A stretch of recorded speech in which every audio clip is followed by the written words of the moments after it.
Salve telanautas, tudo bem com vocês? Heitor Teixeira aqui pra gente falar sobre o primeiro, de fato, trailer de O Quarteto Fantástico, Primeiros Passos. Filme importantíssimo da Marvel que tá chegando, espero eu, pra mudar um pouco essa leva de filmes questionáveis. Eu sei que tem um monte de gente em casa que vai dizer: ah, mas eu nunca fui assim tão interessado pelo quarteto. E galera, se você algum dia pensou dessa forma, isso se dá muito mais por uma incompetência da galera que fez os filmes que você assistiu do que a galera do quadrinho, porque lá eles são realmente muito importantes, não apenas em termos de relevância, mas com certeza em termos de o que eles oferecem. Se dentro da Marvel diferentes tipos de personagem vão cair para tipos diferentes de história, como alguns mais urbanos, enfrentando alguns personagens ali mais pé no chão, outros, como o quarteto, seriam personagens que seriam a desculpa perfeita para você contar as melhores histórias de ficção científica. Então, você que está aqui, principalmente nesse canal, deve ser o tipo da pessoa que gosta pra caramba de sci-fi. E não gostar do Quarteto Fantástico significa que até hoje você não viu ele sendo usado no seu potencial máximo. Porque aqui essa família primordial da Marvel deveria ser o veículo para eles contarem histórias tão relevantes quanto histórias de 2001, Interestelar, e às vezes até tão carismáticas quanto De Volta para o Futuro, ou Viagem Insólita, ou coisas que você não esperaria ver em outros lugares, mas que são filmes muito queridos que eles nunca tiveram uma adaptação que fosse à altura. Você gosta de Os Incríveis? Então, Os Incríveis essencialmente é um filme do Quarteto Fantástico sem os direitos autorais do Quarteto Fantástico. Então, dá para saber que quando bem feito, quando uma história resolve focar nos elementos corretos, isso aqui tem mais do que potencial. Eu vou assistir aqui, vou até colocar o meu foninho para ir assistindo o trailer e ir comentando certos pontos com vocês. Uma das coisas que eles fizeram foi já ir jogando essa história mais lá numa década de 60 alternativa, que é uma ideia que foi bastante criativa por parte deles, mas ao mesmo tempo arriscada pelo fato de que talvez um monte de gente fique meio perdida com essa escolha. Mas eu diria que esse é o cenário perfeito para você introduzir esses personagens.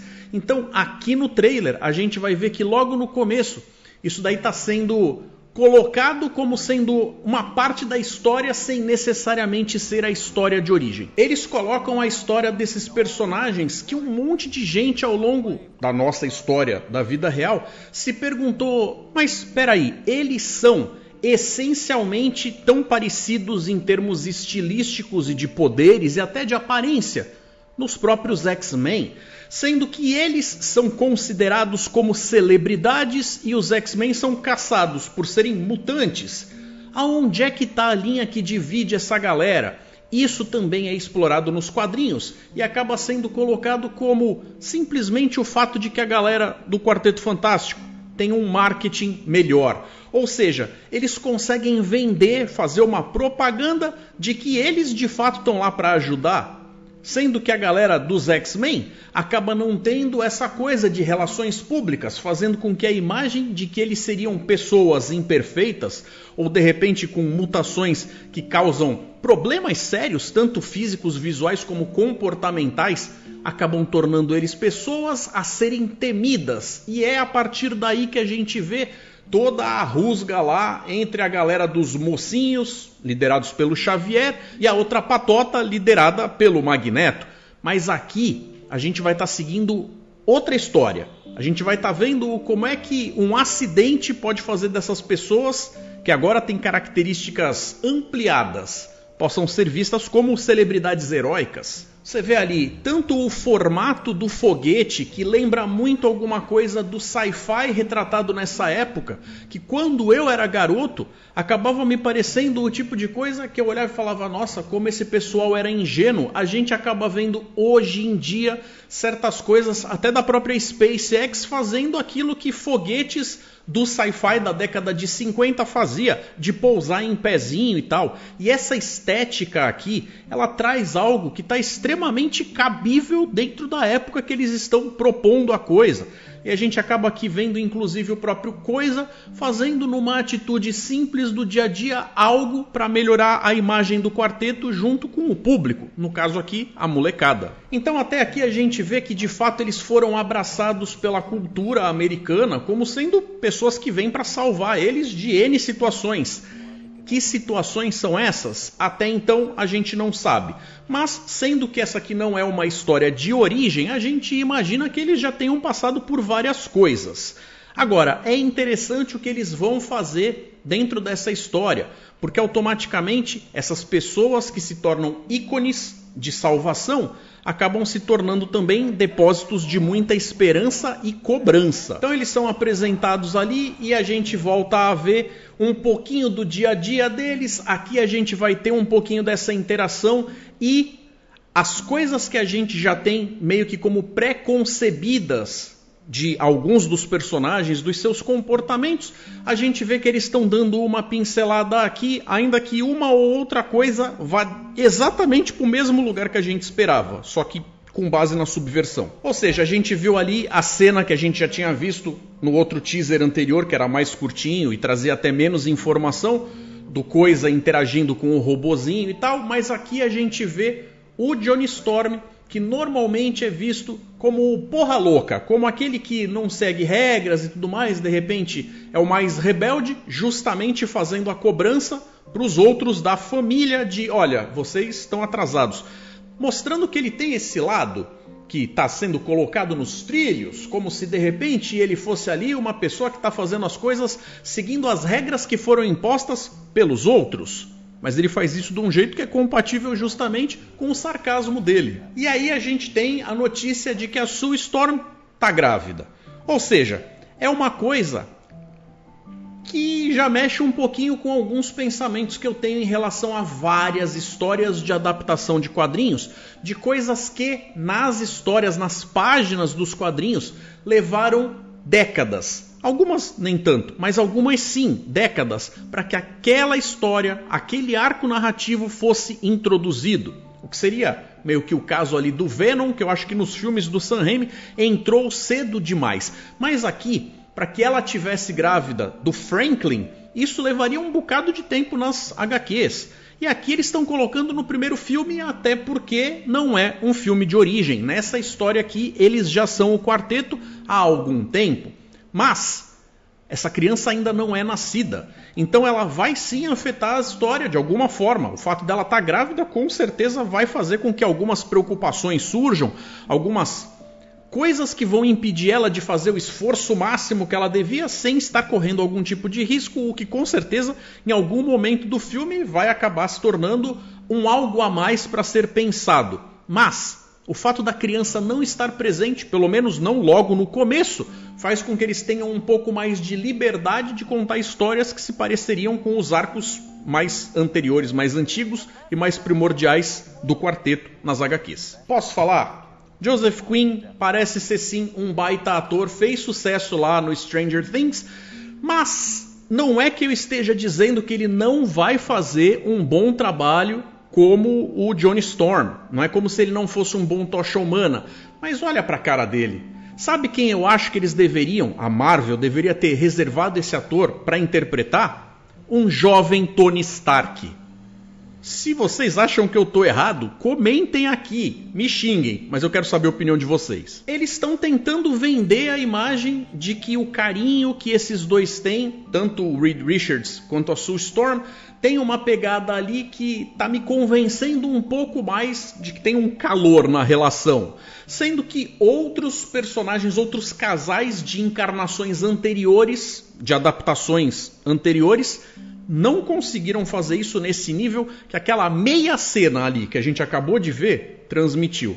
Vai ver que é mérito meramente dos dois atores envolvidos. Sei lá, pode ser que eu assistindo o filme nem vá concordar com o que eu mesmo estou falando. Mas aqui a gente tem um outro ponto interessante que vai fazer um bocado de gente ranger os dentes, porque trocaram o surfista prateado pela surfista mulher.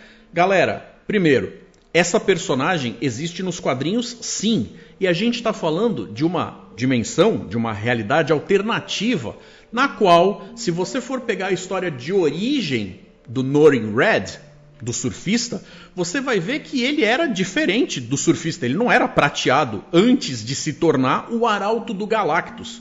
E nessa aventura aqui, provavelmente eles vão seguir contando que quem se tornou o Arauto, ao invés de ser ele, foi a amada dele. Essa daqui deveria ser a pretendida do Norrin Red. Que nessa realidade eles inverteram a coisa. Não sei se simplesmente para trazer mais diversidade para a coisa e tal, que muita gente acaba acusando de estar trabalhando dentro de uma agenda, ou se eles estão guardando o surfista para entrar em um outro momento que vai subverter tudo isso e dar mais pano para manga para se contar mais histórias. Essa cena do Johnny Storm tentando ir buscar ela ficou interessante justamente pelo fato de que quando ele vence a barreira atmosférica até o ponto de não ter mais oxigênio lá em cima, ele para de queimar, veja.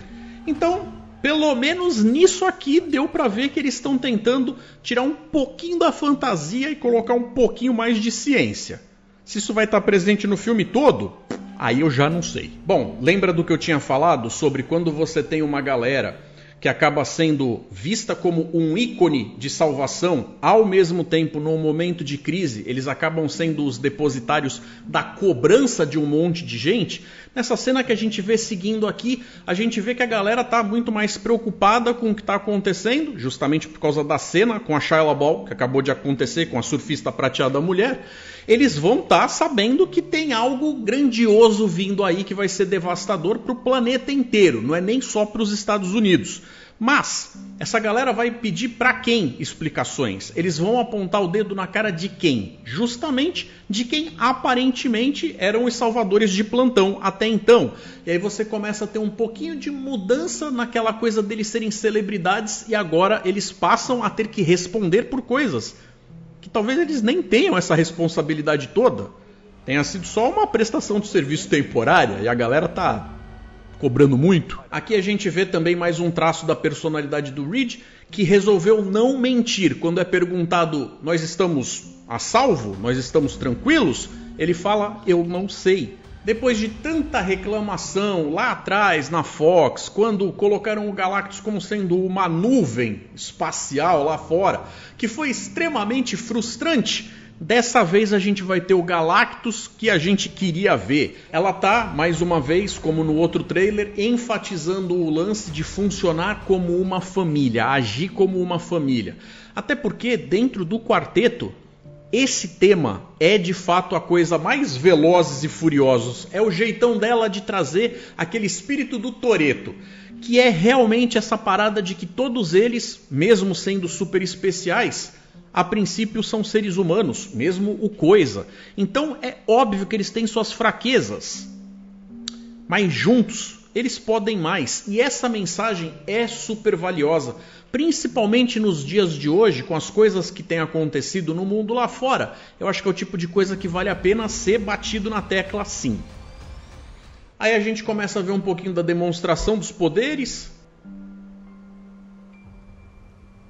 E pela primeira vez a gente tem uma cena do Senhor Fantástico se esticando.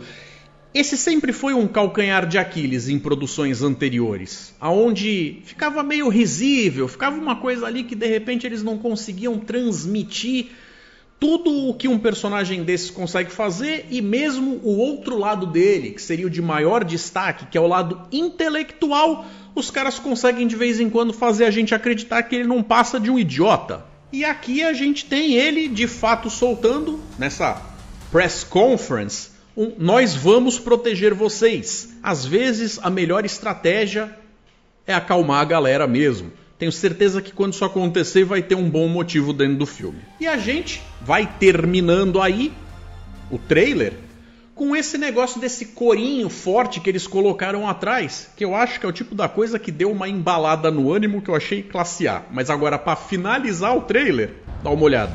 Pois é, galera, dessa vez não vai ser só uma nuvem no espaço. Bom, eu gostei sim do trailer. Eu acho que ele mandou bem para apresentar a gente tanto para a história que está sendo proposta, quanto para as personalidades e as mecânicas internas do como a coisa rola ali. Já vendeu um pouco mais dessa estética, que eu acho que vai fazer muito bem para essa história, que é sim melhor contada nesta ambientação de época. E quando eles vierem para um mundo mais parecido com o nosso, a gente já vai ter absorvido coisas o suficiente para ter tido aquele tecido conectivo com as histórias originais deles nos quadrinhos. De qualquer forma, eu espero de fato que eles consigam fazer uso desses personagens no clímax máximo, no seu máximo potencial de sci-fi, que é justamente onde esses personagens brilham. Coisa essa que até hoje a gente não viu sendo bem adaptada de uma forma que se diga parabéns, fizeram um baita de um filmão. Alguns dos filmes que fizeram até hoje são até divertidinhos, mas o potencial mesmo eu tô vendo é agora. Então é isso, galera. Quero saber a opinião de vocês. Vocês estão empolgados para esse filme? Estão mais empolgados para o do Super-Homem? Para nenhum dos dois? Comentem aqui para a gente dar sequência nessa conversa. Não esqueçam que domingo ao meio-dia tem notícias fresquinhas do mundo do sci-fi, fantasia e cultura pop com o Sci-Fi News, narrado pelo nosso querido Jorge Saldanha. Então é isso, convite feito, um forte abraço, galera, e até mais.